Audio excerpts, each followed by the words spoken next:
Cette vidéo concerne Gruffydd Bhuj. Si vous avez trouvé cette vidéo utile, veuillez aimer et vous abonner. Gruffydd Bhuj était un ecclésiastique gallois et partisan des Owain pendant sa révolte des Gallois 1400-1415 rébellion contre les Anglais. Jeunesse de naissance illégitime, Gruffydd gagne les faveurs de la reine d'Angleterre Anne de Bohême, première épouse de Richard I. Carrière ecclésiastique entre 1391 et 1403, il détient plusieurs postes dans les diocèses de Saint-David de Bangor, Pays de Galles, Bangor et de Ruthin. Il devient vicaire général du diocèse de Saint-David et archidiacre du Merionethshire.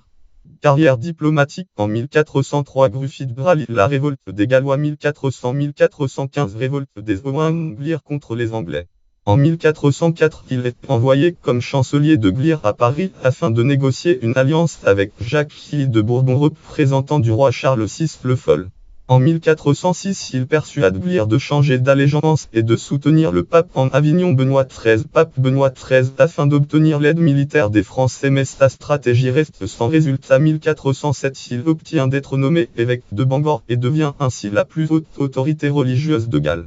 Dernière année à partir de 1408, sentant la rébellion effondrée, Gruffydd commence à envisager de nouveaux projets.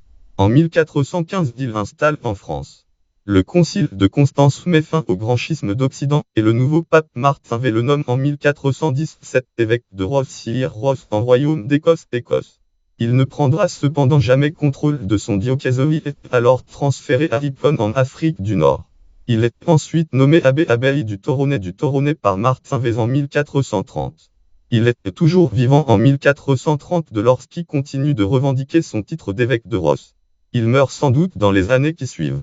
Source de John Edward Lloyd Landau, Chris Barbet, Starshop, Owain, archives départementales du Var, du La Papa Martini Vesage, catégorie religieux gallois, catégorie évêque de Bangor, catégorie évêque de Ross.